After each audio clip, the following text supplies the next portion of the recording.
Criminal നിയമവുമായി ബന്ധപ്പെട്ട നിർണായക ബില്ലുകൾ ആഭ്യന്തരമന്ത്രി അമിത്ഷാ ലോക്സഭയിൽ അവതരിപ്പിച്ചു. IPC, CRPC എന്നീ നിയമങ്ങൾ പരിഷ്കരിക്കുന്നതാണ് ബില്ലുകൾ. വിവരങ്ങളുമായി എസ് നന്ദഗോപൻ ചേരുന്നു. നന്ദൻ, എന്താണ് വിശദാംശങ്ങൾ? വിനീഷ, IPC, CRPC എന്നീ നിയമങ്ങൾ അത് ബ്രിട്ടീഷ് ഭരണകാലം മുതൽ ഉള്ള നിയമങ്ങളാണ്. അതായത് കൊളോണിയൽ സംസ്കാരത്തിന്റെ അവശേഷിപ്പുകളാണ്, ബ്രിട്ടീഷ് രാജിന്റെ അവശേഷിപ്പുകൾ ആണ് എന്ന് ഈ IPC, CRPC നിയമങ്ങളിൽ ഇപ്പോഴും അതിന്റെ അവശേഷിപ്പുകൾ നിലനിൽക്കുന്നു. ഇത് പരിഷ്കരിക്കണമെന്നുള്ള ആവശ്യം നേരത്തെ തന്നെ ഉയർന്നിരുന്നു. ഇതിന്റെ അടിസ്ഥാനത്തിലാണ് IPC, CRPC അതേപോലെ തന്നെ ഇന്ത്യൻ എവിഡൻസ് ആക്ട് എന്നിവ പരിഷ്കരിച്ചുകൊണ്ട് പൂർണ്ണമായും ഇതിനെ ഭാരതീയവൽക്കരിക്കുക എന്ന ഉദ്ദേശത്തോടു കൂടി കഴിഞ്ഞ ആഴ്ച ലോക്സഭയിൽ ഇത് സംബന്ധിച്ച ബില്ല് പാസാക്കിയിരുന്നു. അതിനുശേഷം ഇപ്പോൾ ഇത് രാജ്യസഭയിലും ഇന്ന് കേന്ദ്ര ആഭ്യന്തരമന്ത്രി അമിത്ഷാ ഇത് രാജ്യസഭയിലും അവതരിപ്പിച്ചു. ഇനി ബില്ലിന്മേൽ രാജ്യസഭയിൽ ചർച്ചയും മറ്റ് തുടർ നടപടികളും ഉണ്ടാകും.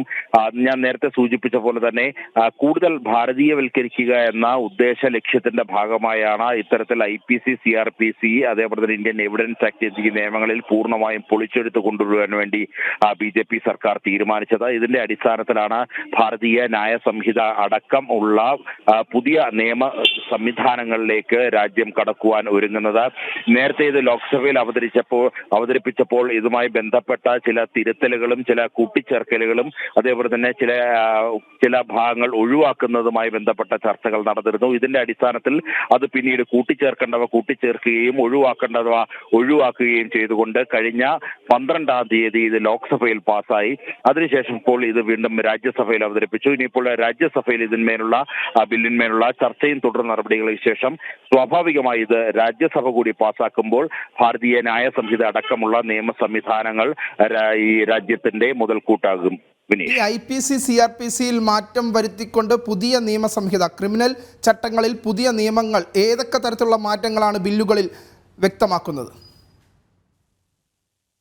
ബില്ലിന്റെ പൂർണ്ണ രൂപം ഇനിയും വ്യക്തമായിട്ടില്ല. എങ്കിൽ മാത്രമേ അതിനകത്ത് ഉൾക്കൊള്ളിച്ചിട്ടുള്ള പൂർണ്ണമായ കാര്യങ്ങൾ നമുക്ക് അറിയാൻ സാധിക്കൂ. എന്നിരുന്നാൽ തന്നെയും നേരത്തെ ഉണ്ടായിരുന്ന അതായത് ബ്രിട്ടീഷ് രാജകാലം മുതൽ ഉണ്ടായിരുന്ന പല നിയമങ്ങളും ഇന്നും IPCയുടെ ഭാഗമായി തുടരുന്ന സാഹചര്യമുണ്ട്.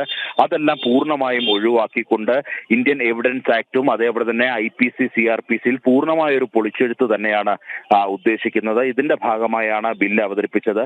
ആ ബില്ലിന്റെ പൂർണ്ണ രൂപം ലഭ്യമായാൽ മാത്രമേ ഏതെല്ലാം നിയമവ്യവസ്ഥകളിൽ മാറ്റമുണ്ടായി എന്നുള്ള കാര്യം പൂർണ്ണമായും വ്യക്തമാകൂ. വിനീഷ്, ക്രിമിനൽ നിയമവുമായി ബന്ധപ്പെട്ട ബില്ലുകളിൽ ഭേദഗതി വരുത്തി. IPC, CRPCയിലാണ് ഭേദഗതി വരുത്തിക്കൊണ്ട് കേന്ദ്രമന്ത്രി അമിത്ഷാ സഭയിൽ പുതിയ ബില്ല് അവതരിപ്പിച്ചിരിക്കുന്നത്. ഇതുമായി ബന്ധപ്പെട്ട വിശദാംശങ്ങളാണ് നന്ദഗോപൻ ഡൽഹിയിൽ നിന്ന് നൽകുന്നത്. ലോകസഭയിലെ തത്സമയ സംപ്രേഷണത്തിലേക്ക്. The cases are dragging endlessly and courts are getting choked.